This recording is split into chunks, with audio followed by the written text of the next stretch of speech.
Hello दोस्तों, welcome to the competitive YouTube channel. आज जो हम पढ़ने जा रहे हैं वो है इकोनॉमिक लेसन 2। यानी कि आपने अगर मेरी लास्ट वीडियो देखी होगी तो हमने उससे एक नई से स्टार्ट की है कि इकोनॉमिक्स के जो है बेसिक टू एडवांस पढ़ेंगे, चाहे कोई भी एग्जाम हो। तो उसके जो भी इकोनॉमिक्स के क्वेश्चन आते हैं हम उसको सारे में टैकल करेंगे और उसके बारे में सीखेंगे कि कैसे हम एग्जाम में जो है सही आंसर जो टिक कर सके। तो लास्ट वीडियो में अगर ये लास्ट वीडियो आपने नहीं देखी तो ये वीडियो देखने से पहले पहले वो वीडियो देख लीजिएगा, क्योंकि उसमें हमने आपको थोड़ा बेसिक्स बताया था कि इकोनॉमिक्स का बेसिक क्या होता है और कोई टर्मोलॉजी बताई थी जो एग्जाम में आती है और बहुत इंपॉर्टेंट है। तो जो आज हमारा लेसन 2 है उसमें जो हम पढ़ेंगे इन्फ्लेशन और एसडीआई के बारे में। तो मेरी लास्ट वीडियो थी वो थोड़ी सी ज़्यादा लेंदी हो गई थी, तो मैंने सोचा कि जो वीडियो है उसको थोड़ा सा शॉर्ट में रखा जाए और टॉपिक जो है एक वीडियो में अगर एक या दो डिस्कस किया जाए तो ज़्यादा बेटर रहेगा। अगर आपको जैसा सही लगता है आप कमेंट सेक्शन में बता सकते हैं, जो हम अभी वीडियो होगी उसमें वो इम्प्रूवमेंट करने की कोशिश करेंगे। तो जो आप किसी कोई भी एग्जाम देने जा रहे होते हैं तो जो एग्जामिनर का जो फेवरेट टॉपिक होता है ना इकोनॉमिक्स से, वो इन्फ्लेशन और एसडीआई तो जरूरी रहेगा। आपको एक आधा क्वेश्चन दोनों टॉपिक में से कुछ ना कुछ मिल जाएगा। पीसीएस का एग्जाम हो, एसएससी का हो, कोई सा भी हो, आपको ये एग्जाम में जरूर टॉपिक मिलेंगे। तो आप जैसे इन्फ्लेशन है, इन्फ्लेशन में जो आपको नॉर्मली जो पूछा जाता है एग्जाम में, आपको इसकी डेफिनेशन पूछ ली जाएगी कभी कभार कि भाई इन्फ्लेशन की डेफिनेशन क्या है। इसको मुद्रास्फीति बोलते हैं हिंदी में। डेफिनेशन पूछ ली जाएगी, कोजेस पूछ ले जाएंगे, इसकी टर्म पूछ ली जाएगी, कोई इससे रिलेटेड एक टर्म होती है कर्व पूछ लिया जाएगा, या कमेटी पूछ ली जाएगी कि भारत में कोई कमेटी बैठी होगी तो उससे पूछ ली जाएगी कि इन्फ्लेशन की कौन सी कमेटी। और भी क्वेश्चन पूछे जा सकते हैं इन्फ्लेशन से। और एसडीआई हो गया, एसडीआई से आपसे जो पूछी जाएगी रिपोर्ट कौन पब्लिश करता है, भारत की रैंक क्या है, इंडिया रैंक नंबर 1 कंट्री कौन सी है, उसकी जो दर होती है कितनी होती है। और यही डिपेंड करते करते आपसे ही कभी कभार ये भी पूछ ले जाते हैं कि ये एसडीआई रिपोर्ट जो है किसने तैयार करी। तो ये हम देखेंगे। तो चलिए स्टार्ट करते हैं हम। तो हमारा जो पहला टॉपिक है आज का वो है इन्फ्लेशन। तो इन्फ्लेशन में जो है उसके काफ़ी सब टॉपिक है, क्योंकि ये एक छोटा सा टॉपिक नहीं है, बहुत बड़ा टॉपिक है। और ये आसानी से जो है समझ में भी नहीं आती, क्योंकि इसमें बहुत ज़्यादा ना टर्मिनोलॉजी होती है। तो आप एक टर्मिनोलॉजी समझोगे फिर उसके बाद दूसरी टर्मिनोलॉजी आ जाती है, तो इसके करते करते काफ़ी कंफ्यूजन पैदा हो जाती है। तो आज जो हम पहले देखेंगे वो कॉजेस देखेंगे कि इन्फ्लेशन क्यों होता है। फिर इसकी टर्मिनोलॉजी कुछ गैलोपिंग हो गया, हाइपर इन्फ्लेशन हो गया, बोटलनेक इन्फ्लेशन हो गया, हेडलाइन इन्फ्लेशन हो गया, कोर इन्फ्लेशन हो गया, फिलिप्स का ये एक इससे रिलेटेड है, इसकी फ्रैक्शन। और ये सीपीआई डब्ल्यूपीआई ये इंडिया से रिलेटेड है, इन्फ्लेशन टारगेटिंग। तो आइए शुरू करते हैं। इन्फ्लेशन इन्फ्लेशन क्या होता है। नॉर्मली आप देखेंगे कि इन्फ्लेशन का मतलब होता है महंगाई दर। कि आप पहले जो चीज़ खरीद रहे थे 10 रुपए की, वो मिल रही है 15 रुपए। तो 5 रुपए क्या हो गया, 5 रुपए इसकी महंगाई हो गई। लेकिन आप परसेंटेज में निकालोगे तो वो आपकी हो जाएगी इन्फ्लेशन। परसेंटेज कितनी हो गया। तो कोजेस क्या रहते हैं इसके, जो नॉर्मली जो कोजेस रहते हैं ना, दो होते हैं। नेक्स्ट पेज ब्लैंक पेज से करते हैं, कोजेस पे आते हैं पहले। ठीक है, कोजेस में इसका जो है ना दो पॉइंट होते हैं। एक होता है डिमांड पुल और दूसरा रहता है cost push. Demand pull inflation का क्या रहता है, कोई भी सामान है उसकी सप्लाई 10 है। सप्लाई क्या है 10 है, डिमांड एंड सप्लाई में मैंने आपको पढ़ाया था ये। तो सप्लाई 10 है, उसकी डिमांड भी 10 ही होगी जब सप्लाई हो रहा है। लेकिन एक्चुअली उसकी डिमांड बढ़ जाती है, उसकी डिमांड बढ़ जाएगी तो क्या आ जाएगा, 15 उसकी डिमांड हो गई। तो इसके कारण क्या होगा, इंक्रीज होगा।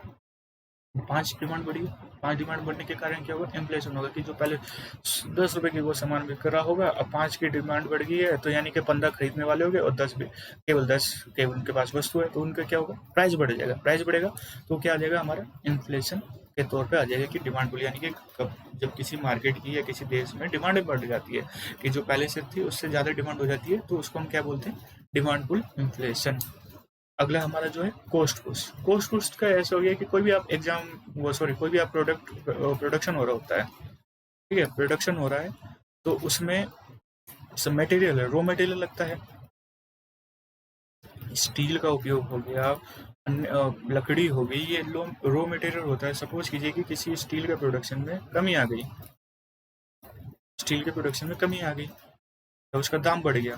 तो जो स्टील से बनने वाली चीज़ है, जैसे एरोप्लेन हो गया, ठीक है, प्रोडक्ट हो गए, स्टील के जो सामान डलते हैं, सरिये जो हो गए, तो उसकी क्या रहेगी, कीमत बढ़ जाएगी। क्यों कीमत बढ़ेगी? क्योंकि स्टील था और स्टील का रॉ मटेरियल बढ़ गया, तो उससे क्या होगा, इसकी कॉस्ट बढ़ने के कारण इन्फ्लेशन बढ़ गया। जो पहले रॉ मटेरियल था, या तो सरकार ने, सपोज कीजिए अभी केस हुआ था चाइना एंड यूएसए के बीच में, जब ट्रम्प जो था प्रेसिडेंट था, तो यूएसए ने क्या करा, यूएसए ने चाइना पे डंप का आरोप लगाया। डंपिंग एक टर्म होती है, एंटी डंपिंग होता है कि एंटी डंपिंग का मतलब रहता है कि जब आप किसी देश में ना अपने देश से सस्ती वस्तु बेच रहे हैं, सपोज कीजिए आपके देश में स्टील आप बेच रहे हैं 100 रुपये में, लेकिन आपको यूएसए में आप वो स्टील बेच रहे हो 90 रुपये में। क्योंकि 90 रुपये में क्यों बेच रहे हो? क्योंकि जो यूएसए की कंपनी, आप उसको पूरी तरीके से खत्म करना चाह रहे हो।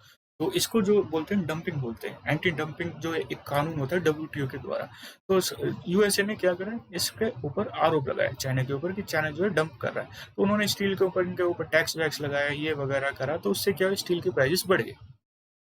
स्टील के प्राइस बढ़ गए तो इससे इंडिया को भी फायदा हुआ। इंडिया का क्या फायदा हुआ कि वो इंडिया के जो प्रोड्यूसर्स थे वो इंडिया यूएसए को एक्सपोर्ट करने लगे। फिर जापान को भी इसका फायदा हुआ। तो उससे आप क्या कहेंगे, कॉस्ट बढ़ गई।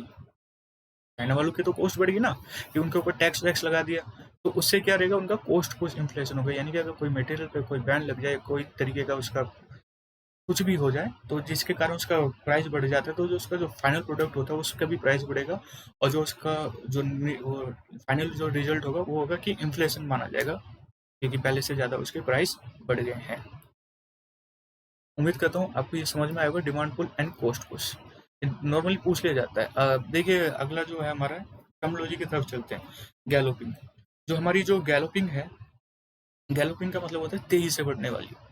जो इन्फ्लेशन है वो काफ़ी तेजी से बढ़ रहा है। यानी कि जो इन्फ्लेशन की दर है, पहले 10% थी, अब हो गई 15%।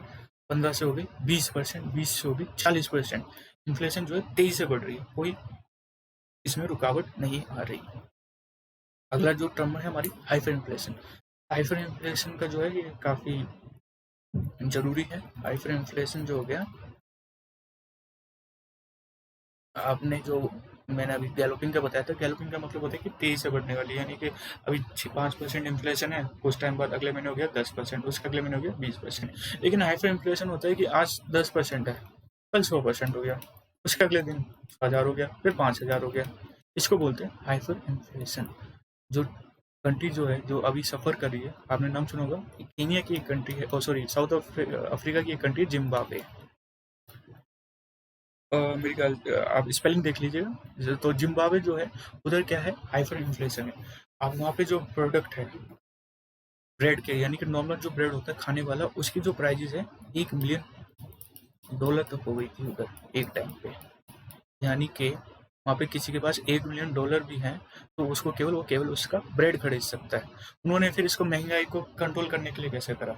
महंगाई को कंट्रोल करने के लिए उन्होंने कहा, पहले महंगाई बढ़ी। सपोज कीजिए कि ये ब्रेड 10 रुपए का मिलता होगा वहाँ की जिम्बाब्वे की करेंसी के अनुसार। उन्होंने फिर इसको देखा कि इन्फ्लेशन हो रहा है, 50 रुपए का कर दिया, फिर 100 का हो गया, 200, 2000 का हो गया। तो उन्होंने क्या करा कि 2000 के नोट छापने लग गए। यानी कि जो पहले 100 का था, 2000 का छापने लग गए। 2000 भी कम पड़ गए, तो उन्होंने जिलियन डॉलर का भी नोट छाप रखा है। तो अगर हाइपर इन्फ्लेशन से अगर कोई वो है, पीड़ित कंट्री है, तो आप जिम्बाब्वे बोलेंगे। इसी से मुझे याद आया कि गैलोपिंग, गैलोपिंग अगर आप इंसिडेंट देखेंगे तो 1970 के टाइम पे, 1970 के टाइम पे ना क्या हुआ था, इराक और यूएसए का बीच में हुआ था। इराक ने हमला कर दिया कुवैत के ऊपर, तो उन्होंने, मिडल ईस्ट ने मना कर दिया था कि हम तेल नहीं फेंकेंगे बाकी देशों को, वेस्टर्न कंट्रीज को। तो उससे कारण क्या हुआ कि जो वहाँ की जो चीजें अर्थव्यवस्था थी वो पूरी तरीके से तहस नहस हो गई। और वहाँ पे क्या हो गया, महंगाई दर तेजी से बढ़ने लगी। तो जो महंगाई दर थी, जो नॉर्मली जो साउथ अमेरिका की कंट्रीज होती है, ब्राजील हो गया, ब्राजील हो गया, अर्जेंटीना हो गया, नॉर्मली सारी कंट्रीज, वहाँ पे क्या हुआ, गैलोपिंग वाला इन्फ्लेशन आया। हाइपर इन्फ्लेशन नहीं, गैलोपिंग इन्फ्लेशन। उम्मीद करता हूँ आपको ये समझ में आया होगा गैलोपिंग और हाइपर इन्फ्लेशन में क्या डिफरेंस होता है। अगला जो है हमारा, वो है bottleneck inflation. Bottleneck inflation, bottleneck inflation का मतलब रहता है कि आप जब, नॉर्मली कोई चीज़ होती है उसमें दो चीज़ उसको डिसाइड करती है, उसके प्राइजेस को, डिमांड एंड सप्लाई। तो इसका जो इन्फ्लेशन है ये जो रहता है स्ट्रक्चर रहता है, स्ट्रक्चर यानी कि जो आपका जो देश का जो सिस्टम है ना उसमें कुछ खराबी आई स्ट्रक्चर में, तो डिमांड एंड सप्लाई का क्या रहेगा कि आपकी डिमांड जो है वो सेम रही, डिमांड क्या रही सेम रही, लेकिन जो सप्लाई है वो जो है ड्रेस्टिकली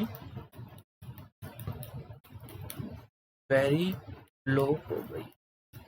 इसको जो हम बोलते हैं बोटलनेक इन्फ्लेशन। इसका मतलब क्या होगा कि 100 पानी की बोतल आपको की डिमांड है मार्केट में, नॉर्मल डेज में सप्लाई कितनी है 100 है, लेकिन कुछ स्ट्रक्चर चेंजेस आए। सपोज कीजिए कि सरकार ने बैन लगा दिया कि जो पानी की सप्लाई जो पानी की बोतल बेच रहे हैं उनको ये डबल प्यूरिफाई करना पड़ेगा, या कोई नए मानक लगा दिए, तो उसका क्या होगा उससे सप्लाई कम हो गई कि उन्होंने बैन लगा दी, सरकार ने कुछ कर दिया, तो सप्लाई थी अब जो 100 की थी, 100 की डिमांड थी, 100 की सप्लाई थी, अब वो क्या हो गई सप्लाई 10 की हो गई, डिमांड लेकिन कितने की है 100 की है और सप्लाई केवल 10 की है। तो ऐसे में क्या होगा जो 10 बोतल जो बेच रहे होंगे उनकी तो चांदी चांदी होगी, क्योंकि 100 लोग हैं तो वो तो खुला बोली लगा देंगे, ऑक्शन लगा देंगे, जो जितना ज़्यादा पैसे लेगा वो ले जाए।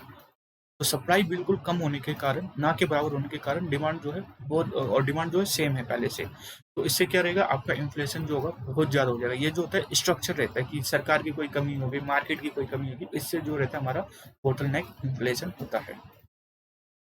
नेक्स्ट हमारा जो है वो है हेडलाइन इन्फ्लेशन। आप अगर एग्जाम देने जा रहे हैं ना तो दो टर्मोलॉजी ना आपको जरूर पूछी जाएगी एग्जाम में, एक हेडलाइन हो गया, एक आपका हो गया कोर इन्फ्लेशन।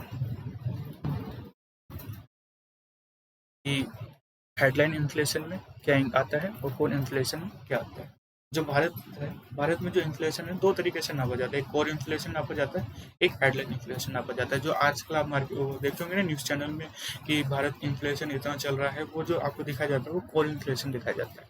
बस आपको ये ध्यान रखना है कोर इन्फ्लेशन में दो चीज़ें इंक्लूड नहीं होती, two things are not included. ये बिल्कुल ध्यान से लिखिएगा, क्योंकि जो ये है एग्जाम में कई बार पूछा गया। आप किस कोई सा भी पेपर देख लीजिए, यूपीएससी का देख लीजिए, यूपीएससी का सिविल देख लीजिए, पीसीएस का देख लीजिए, ये कई बार ये पूछा जाता है कि कोर इन्फ्लेशन में कौन सी दो चीज़ें इंक्लूडेड नहीं होती। वो है आपका food and petrol, petrol and diesel, यानी कि गैसेस आप बोल सकते हैं, गैस के प्राइस, यानी कि कोर इन्फ्लेशन है। क्योंकि इनका मानना है कि सरकार का यानी कि आरबीआई का, वो कहते हैं कि जो ये food and petrol and diesel के प्राइस है ना ये स्टेबल नहीं रहते, कभी भी बढ़ते घटते रहते हैं, तो इन दोनों को इन्होंने हटा दिया। तो इसका जो रहता है ये क्या, जब ये दो चीज़ों को हटा देते तो हम क्या बोलते हैं कोर इन्फ्लेशन। अगर आप देखेंगे, अगर आप फूड एंड पेट्रोल के ये गैसेस का हटा देंगे तो बाकी चीज़ों का तो जो प्राइस है वो नॉर्मली स्टेबल ही रहता है, क्योंकि जो प्राइस जो इन्फ्लेशन बढ़ा रही है दो ही चीज़ बढ़ाएगी। अगर पेट्रोल के प्राइस बढ़ोगे तो फूड, तो नॉर्मल है कि जो भी चीज़ ट्रांसपोर्ट हो रही है उसके भी प्राइस बढ़ जाएंगे। फूड हो गया, अगर प्रोडक्शन कम हुआ है या प्रोडक्शन ज़्यादा अमाउंट में हो गया तो इन्फ्लेशन का तो उसमें ज़्यादा असर पड़ेगा। तो जो ये दो चीज़ें, यही दो मेन चीज़ है, लेकिन सरकार ने इसको हटा रखा है कोर इन्फ्लेशन को लागू करने के लिए। अब अगर ये दो चीज़ों को आप इंक्लूड कर देते हो तो ये आपका बन जाता है हेडलाइन इन्फ्लेशन। इन हेडलाइन इन्फ्लेशन में पेट्रोल एंड फूड इंक्लूड होते हैं। ये इन दो आपका दोनों का बेसिक डिफरेंस है, और ये नॉर्मली एग्जाम में पूछा जाएगा। अगर आप 10 एग्जाम के पेपर उठा के देखेंगे तो दो पेपर में आपको ये क्वेश्चन जरूर मिलेगा, कोर इन्फ्लेशन और हेडलाइन इन्फ्लेशन में क्या डिफरेंस होता है, या इसमें क्या चीज़ इंक्लूडेड होती है क्या नहीं होती। अगला जो है हमारा वो है फिलिप्स कर्व। ये कौन सा topic, Phillips curve. Phillips curve जो है, जो किंग्स थे मैंने आपको बताया था, किंग्स थे वो 1930 यानी कि जब वर्ल्ड वॉर वन हुई थी उसके बाद जो यूएसए में जो डिप्रेशन आया था उसके टाइम पे किंग्स उभर कर आए थे। तो किंग्स का मानना था कि जब इन्फ्लेशन ज़्यादा हो तो उसमें सरकार को इंटरवेन करना चाहिए। तो उसके जो कुछ साल बाद था 1950 1960 में इन्होंने फिलिप्स कर्व जो यूके की जो उन्होंने थे, यूके यानी कि यूनाइटेड किंगडम, उनकी स्टडीज इन्होंने वो प्रोवाइड कराई थी, कि जिसके अनुसार इनका मानना था कि फिलिप्स कर्व के अनुसार जो आपका जो रहता है हाई एम्प्लॉयमेंट का मतलब रहता है, अगर आपकी हाई इन्फ्लेशन है तो आपका जो रहेगा हाई अनएम्प्लॉयमेंट लेवल होगा। ये जो इन्होंने जो ये स्टडी तैयार करी थी, स्टडी यूके के डाटा के बेसिस पे करी थी, 1-2 डिकेड के अनुसार यूके की स्टडी थी, यूके बेस्ड। इनका जो फ्लिप्स कर्व है ये long term, short term sorry and long term दोनों पे बेसिस पे होता है। अब जब हम नेक्स्ट में इसको डिटेल में पढ़ेंगे तब मैं आपको बताऊंगा कि लॉन्ग रन में फ्लिप्स कर्व कैसे वो दिखाते हो, कैसे वो नॉर्मल हो जाता है। शॉर्ट रन में जो रहता है कि हाई इन्फ्लेशन है, अगर आपकी स्क्यू इन्फ्लेशन है, सॉरी अगर हाइपर इन्फ्लेशन होगी या गैलोपिंग इन्फ्लेशन होगी तो उसमें क्या रहेगा, आपका जो इन्फ्लेशन हाई होगी तो आपका जो अनएम्प्लॉयमेंट होगा वो भी ज़्यादा होगा। तो नॉर्मली कई बार पूछ लिया जाता है कि फ्लिप्स कर्व किसको दर्शाता है, तो फ्लिप्स कर्व जो हो गया हमें हमारे चीज़ को दिखाता है कि अगर इन्फ्लेशन हाई है तो एम्प्लॉयमेंट भी क्या होगा, वो भी हाई होगा। अगला जो हमारा मेन टर्म है वो है हमारा स्क्यू। ये जो टर्मिनोलॉजी है काफ़ी अजीब सी है, क्योंकि ये जो टर्मिनोलॉजी ना रिसेंटली इंट्रोड्यूस हुई थी, ज़्यादा टाइम नहीं हुआ इसको, 10 या 15 साल इसको होंगे ये मार्केट में नई नई टर्मिनोलॉजी आई। इसका मतलब जो रहता है कि जब महंगाई बढ़ती है, तो महंगाई बढ़ रही होती है ना, इन्फ्लेशन, तो वो पूरी सेक्टर मार्केट हो गया, जैसे सेक्टर हो गया, वो सब पे नॉर्मली अफेक्ट नहीं करती। जब भी जितने भी सेक्टर्स होते हैं उस पर बराबर अफेक्ट नहीं करती। एग्जाम्पल के तौर पे अगर आप भारत का डाटा उठाएंगे 2009 या 2010 के बीच में, तो जो भारत का जो फूड ग्रेन्स का जो इन्फ्लेशन था ना,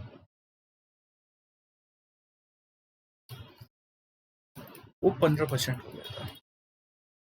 लेकिन जो नॉन फूड ग्रेन था का जो इन्फ्लेशन था, मुद्रास्फीति दर, वो 5% से ऊपर नहीं था। तो इन्फ्लेशन का मतलब क्या रहता है, जैसे आपने पिछले टर्मिनोलॉजी जितनी भी पढ़ी है, हेडलाइन हो गया, डिमांड हो गया, बोटलनेक हो गया, इसका मतलब है कि ये सारे सेक्टर्स में, यानी कि सबको बराबरी अफेक्ट कर रहा है। लेकिन इसको इन्फ्लेशन का मतलब है ये केवल नॉर्मली एक पर्टिकुलर सेक्टर को अफेक्ट कर रहा है, कि फूड का अफेक्ट कर रहा है, कि फूड का जो डिमांड है, वो जो मुद्रा है वो ज़्यादा बढ़ गई है, इस डिमांड जो है ज़्यादा बढ़ी है, बाकी सेक्टर की नॉर्मल डिमांड है, वहाँ पे इन्फ्लेशन नॉर्मल है। तो यानी कि इसके फ्रैक्शन का आपको ध्यान रखना है कि कोई एक सेक्टर अफेक्ट होता है, बाकी सेक्टर जो रहते हैं नॉर्मल रहते हैं। आपको ये एग्जाम्पल के तौर पर रखना है कि इंडिया में 2009-10 के बीच में फूड ग्रेन का इन्फ्लेशन 10%, 11-12% से ऊपर हो गया था, 15 के करीब पहुँच गया था। लेकिन जो बाकी जो सेक्टर था, जैसे उसमें ऑटोमोबाइल हो गया, नॉन यानी कि नॉन फूड ग्रेन आप मान सकते हैं, वो 5% से ऊपर नहीं था, यानी कि बराबरी अफेक्ट नहीं हो रहा था किसी भी सेक्टर में। अगला जो हमारा टॉपिक है, अगला जो हमारा है वो है सीपीआई और डब्ल्यूपीआई। तो सीपीआई जो डब्ल्यूपीआई है ना, ये बड़ा इंपॉर्टेंट है, सीपीआई एंड डब्ल्यूपीआई। तो सीपीआई को ना पहले एक ऑर्गेनाइजेशन जो इसकी रिपोर्ट रिलीज करती थी वो थी सीएसओ। सीएसओ किसके अंडर आती है, ministry of statistical, ministry of statistical, ठीक है। तो कई बार पूछे जाते हैं सीपीआई कौन रिलीज करता है, सीएसओ। सीएसओ अगर ऑप्शन में नहीं होगा तो मिनिस्ट्री ऑफ स्टैटिस्टिकल होगा। ऐसे डब्ल्यूपीआई पूछ लिया जाएगा। डब्ल्यूपीआई कौन रिलीज करता है, इसको रिलीज करता है इकोनॉमिक एडवाइजर, इकोनॉमिक एडवाइजर। और इसको ये किसके अंडर आती है, ये आती है मिनिस्ट्री ऑफ कॉमर्स के अंदर। ध्यान रखिएगा, ये नॉर्मली जो क्वेश्चन पूछ लिए जाते हैं सिंपल क्वेश्चन होते हैं, अगर आपके दिमाग में आपको पढ़ रखा होगा तो आप इजीली टिक कर देंगे, वरना इसको आपके एग्जाम में टिक करना काफ़ी मुश्किल हो जाता है। तो आपको ये ध्यान रखना है, सीपीआई का फुल फॉर्म है कंज्यूमर प्राइस इंडेक्स, डब्ल्यूपीआई का मतलब है होलसेल प्राइस इंडेक्स, ठीक है। तो ये जो दो हैं, ये दो नॉर्मली मेन पूछ लिए जाते हैं। और भारत की जो इन्फ्लेशन है ना, पहले जो भारत का जो इन्फ्लेशन रेट जो तय की जाती थी वो सीपीआई के थ्रू तय की जाती थी। लेकिन अब नॉर्मली जो सरकार ने ना चेंज कर दिया है, सरकार ने चेंज कर दिया है, अब वो जो है इन्फ्लेशन किससे नापी जाती है, डब्ल्यूपीआई से नापी जाती है, होल प्राइस इंडेक्स से, होलसेल प्राइस इंडेक्स से भारत की इन्फ्लेशन दर नापी जाती है। अब सीपीआई हो गया, जो डब्ल्यूपीआई है, अब सीपीआई है। सरकार ने सोचा है कि जो हमें ना इनको ना मर्ज कर देना चाहिए, मर्ज कर देना चाहिए कि अब एक ही इन्फ्लेशन दर रखनी चाहिए, क्योंकि भारत का जो रहता है रूरल का अलग निकलता है, अर्बन का अलग निकलता है इन्फ्लेशन दर, ऐसे वो इंडस्ट्रियल वर्कर का अलग हो गया, ऐसा रहता है नॉर्मली। तो इनका जो भारत का जो सीपीआई और जो डब्ल्यूपीआई होता है ना, इसका एक बेस ईयर होता है, यानी कि आप किसी चीज़ को कंपेयर करेंगे, जैसे नॉर्मली एग्जाम्पल होता है, बंदे बोलते हैं कि यार हमारे ज़माने में ऐसा हुआ करता था, हमारे ज़माने में 2 रुपए में सामान मिलता था, तो वो आज के समय किससे कंपेयर कर रहे हैं, अपने टाइम से 1970 1980। तो नॉर्मली जो सरकार है, सरकार को भी तो नापना होगा ना कि आज की महंगाई को किसके दर पर नापे। तो बेस ईयर को जो नॉर्मली जो रहता है ना, बेस ईयर होता है हमारा, उसको 100 मान लिया जाता है। तो नॉर्मली जो ईयर है ना, उस ईयर को 100 मान लिया जाएगा, उससे प्राइस तय किए जाएंगे। और जो बेस ईयर है ना, वो नॉर्मली वो ईयर तय किया जाता है जहाँ पे ना ईयर वो नॉर्मल रहा हो, ना तो उसमें ज़्यादा ओवर प्रोडक्शन हुआ हो, ना कम प्रोडक्शन हुआ हो, वहाँ पे मानसून भी नॉर्मल रहा हो, कोई नेचुरल डिजास्टर भी ना आया हो पूरे देश में कोई ऐसा, तो वो ईयर को मान लिया जाता है कि ये रखेंगे, क्योंकि ये जो होता है नॉर्मल रहता है। तो वो नॉर्मली बेस ईयर इस तौर पे तय किया जाता है। तो अभी जो बेस ईयर जो चल रहा है ना सीपीआई और डब्ल्यूपीआई का, वो चल रहा है 2011 से 2012। इससे पहले जो था 2003 और 2004 था। 2011 और 12 हो गया। नॉर्मली आगे जब बढ़ेंगे, जैसे 2-3 साल बाद, जाहिर सी बात है कि ये काफ़ी पुराना हो जाएगा, तो सरकार को नीड पड़ेगी कि वो फिर से चेंज करें, तो वो 16 जैसा दर रख लेंगे, जिसमें उन्हें लगे 16 तो खैर नहीं रख सकते क्योंकि डिमोनेटाइजेशन हुआ था। तो ऐसा ईयर रखेंगे कि जिसमें कोई ड्रास्टिक चेंज ना हो, पॉलिसी वाइज भी, डिजास्टर वाइज भी, तो वो ऐसा ईयर तय करके रखते हैं। तो अब नॉर्मली जो रहता है ना, हमने पढ़ तो लिया इन्फ्लेशन क्या है। इन्फ्लेशन का एक डिफ्लेशन जो था, मैं आपको बताना रह गया। डिफ्लेशन जो है, जैसे इन्फ्लेशन होता है वैसे डिफ्लेशन होता है, उसमें जो रहता है उस जो प्राइजेस के है वो कम हो जाते हैं, सप्लाई जो है वो भी कम होगी, डिमांड भी कम होगी। उसमें क्या, वो इन्फ्लेशन से ज़्यादा खतरनाक है।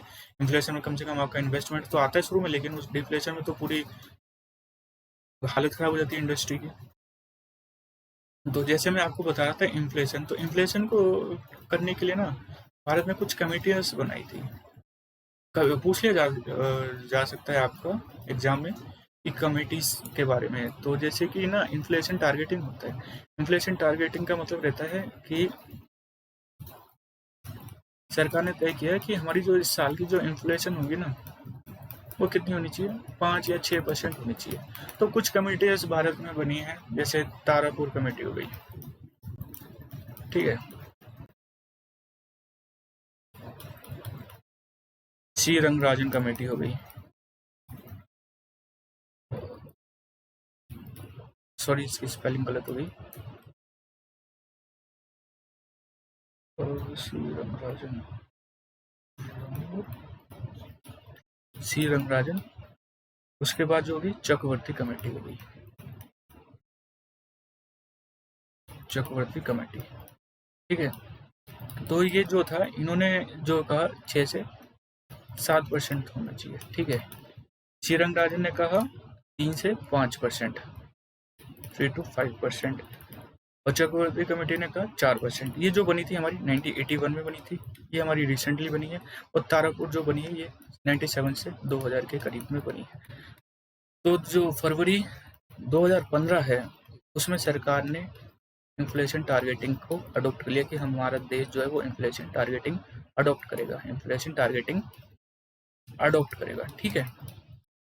तो उसके लिए जो आरबीआई है, एमपीसी बैठती है, जो एमपीसी में जो रहता है नॉर्मली आरबीआई का जो गवर्नर होगा, डिप्टी गवर्नर होगा, मेंबर्स जो रहते हैं, और 5 जो सरकार के द्वारा बैठे जाते हैं, वो पॉलिसी तय करती है। तो उसमें इन्फ्लेशन टारगेटिंग में वो नॉर्मली देखते हैं कि हमारे कितना इन्फ्लेशन टारगेटिंग होगा, बाकी चीज़ों को मद्देनजर रखते हुए। तो जो ये है, आपको ध्यान रखना है कि जो तारापुर कमेटी, सी रंगराजन हो गई, चक्रवर्ती कमेटी, इन्होंने ये रिकमेंडेशन दी थी। पूछ लिया जा सकता है आपका कभी कभार कि इन्होंने क्या दिया था, अगर पेपर का लेवल हाई है या आपका जो हो सब्जेक्ट एग्जाम हो, तो आप ये नॉर्मली आप उसके बारे में लिख सकते हैं कि इन्होंने ये रिकमेंडेशन दी हुई है। तो आगे हम बढ़ते हैं। अब हमने इन्फ्लेशन तो पढ़ लिया कि भाई इन्फ्लेशन क्या होता है अब, लेकिन हमें ये भी पता होना चाहिए कि इन्फ्लेशन को कैसे कंट्रोल करे जाना चाहिए। तो इन्फ्लेशन जो है, स्फूर्ति दर, वो ना 2 तरीके से कंट्रोल हो सकता है। एक जो रहता है मॉनेटरी पॉलिसी, और दूसरा जो रहता है वो रहता है फिस्कल पॉलिसी। तो फिस्कल पॉलिसी और मॉनेटरी पॉलिसी जो होगा वो सेंट्रल बैंक करेगी, और फिस्कल पॉलिसी जो होगा वो सरकार के द्वारा बनाया जाएगा। इन्फ्लेशन कंट्रोल, ठीक है। इसमें मॉनेटरी पॉलिसी आ जाएगी,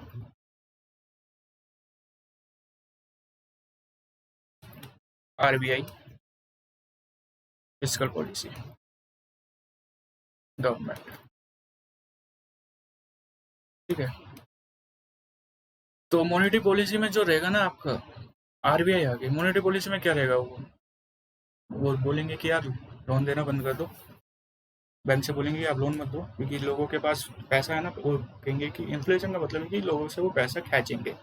पैसा खींचेंगे तो यानी कि आपको ध्यान रखना है कि मॉनेटरी का पॉलिसी का मतलब सरकार को पैसा कम करना है मार्केट में, मनी सप्लाई कम करनी है। मनी सप्लाई कम करने का मतलब क्या रहेगा, वो बैंक को क्या बोलेंगे, लोन मत दो, ठीक है, लोन मत दो। वो इंटरेस्ट रेट क्या बढ़ा देंगे, इंटरेस्ट रेट इंक्रीज कर देंगे, इंटरेस्ट रेट इंक्रीज कर देंगे, बैंक रेट इंक्रीज कर देंगे, जो सीआर है, कैश रिजर्व रेशियो, उसको इंक्रीज कर देंगे, एसएलआर जो है, सैचुरेटेड लिक्विडिटी रिजर्व, वो उसको इंक्रीज कर देंगे।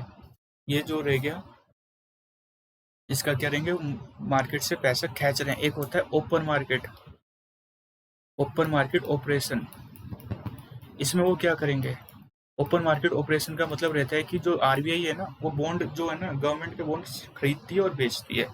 अगर उन्हें मार्केट में पैसा देना होगा, अगर मार्केट में पैसा नहीं है, यानी कि डिप्रेशन सा चल रहा है, तो वो क्या होता है, सरकार के बॉन्ड को खरीद लेती है, खरीद लेगी तो यानी कि मार्केट में क्या हो जाएगा, पैसे भी चले जाएंगे, क्यों, मार्केट बैंकों को पैसे देगी तो बैंकों के पास पैसे आ जाएंगे। लेकिन उन्हें जब पैसा खींचना हो तो वो क्या करेगी, बेचेगी या खरीदेगी, जाहिर सी बात है वो बेचेगी, बैंकों से क्या लेगी, पैसे लेगी। वो सरकारी गवर्नमेंट बॉन्ड क्या करेगी,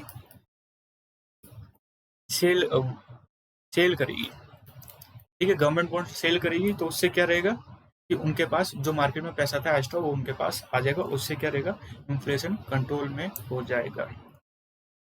ये तो हो गया कि आरबीआई क्या करेगा।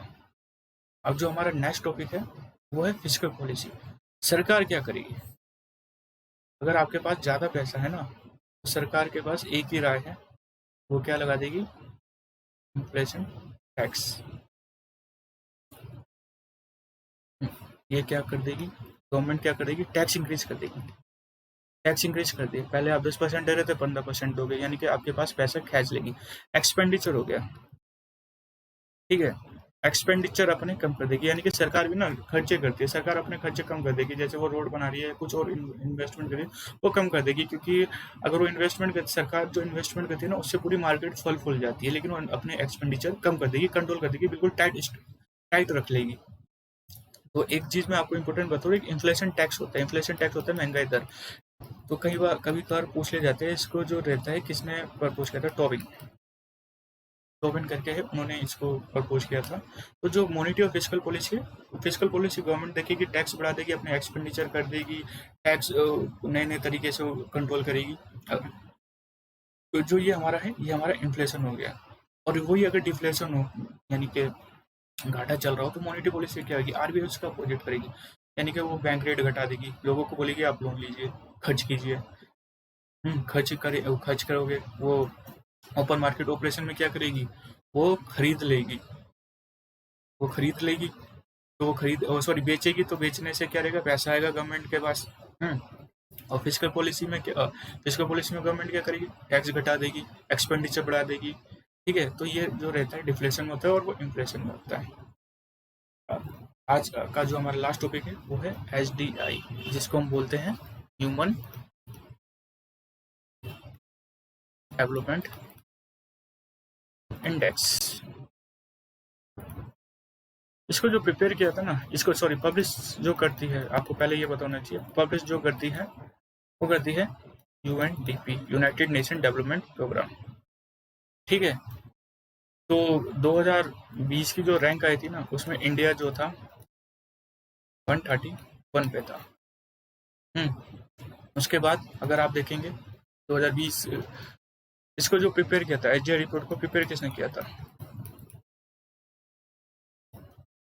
महबूल हक ने, ठीक है, महबूल हक, और एक और नाम था, मुझे उसका नाम अभी, एक मिनट, उसका दूसरे का नाम था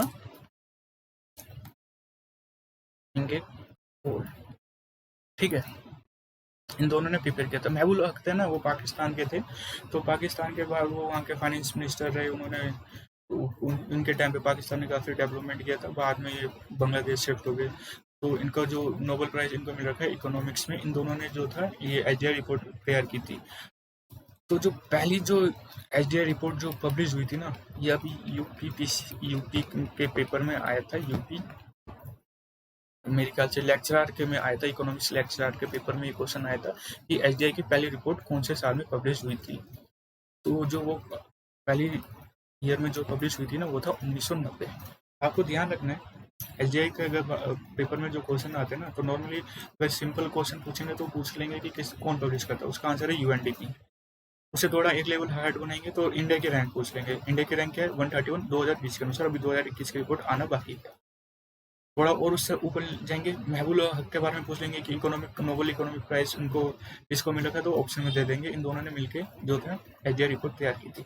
और जो इन्होंने नया क्वेश्चन जो अभी आजाद किया कि पहले एचडीआई पब्लिश कब हुई थी, फर्स्ट एचडीआई रिपोर्ट, तो वो था 1990। ये नॉर्मली जो क्वेश्चन हैं ये अभी पूछे जा रहे हैं, तो आपको ये ध्यान रखना है, ये इससे पूछ लिया जा सकता है। अभी हम आगे देखते हैं। तो एचडीआई के बारे में जो पूछा जाता है ना, ये नॉर्मली 3 कैटेगरी के ऊपर डिपेंड करती है। आपकी एजुकेशन, स्कूलिंग, यानी कि एजुकेशन और स्कूलिंग तो एक ही हो गया, health and standard of living. तो जैसे कि मैंने आपको बताया 3 कैटेगरी है, schooling, health, standard of living. ये 3 कैटेगरी पे आपकी एचडीआई देश की निर्भर करती है। तीसरा है स्टैंडर्ड ऑफ लिविंग।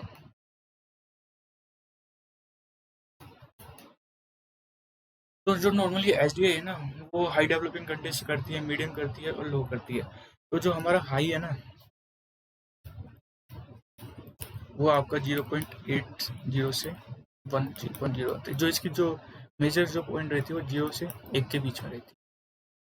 मीडियम जो हो गया वो 0.50 से 0.79। लो जो हो गया वो हो गया, हमारा देश है वो मीडियम में आता है 0.0 से 0.49। ये हमारा क्या हो गया, एचडीआई हो गया कि जो यूएनडीपी का जो मानदंड है, हमारा जो हाई डेवलपमेंट कंट्री है वेस्टर्न हो गई, यूरोप हो गई, यूरोप की कंट्रीज होगी, यूएसए होगी। लो जो होगी अफ्रीका की कंट्रीज होगी, एशिया की। मीडियम जो है जो डेवलपिंग कंट्रीज इंडिया, चाइना, ये इसमें आता है। अभी जो नया जो क्वेश्चंस पूछे जा रहे हैं, क्योंकि अगर एचडीआई का पूछा जाएगा तो आपको ये भी पता होना चाहिए कि जो एचडीआई की रिपोर्ट है ना, वो स्टेट वाइज भी आने लगी है। लास्ट टाइम जो आई थी 2019 में आई थी, तो 2021 की अभी तक तो आई नहीं है। अगर 21 की आएगी तो आप वो प्रिपेयर कीजिएगा करंट अफेयर में। लेकिन आपको पता होना चाहिए, जब तक अगर वो नहीं आ रही है तो 2019 का आपको पता होना चाहिए। HDI report India state wise. पहले स्टेट जो था, जाहिर सी बात है आसानी से कह सकते हैं, केरल था।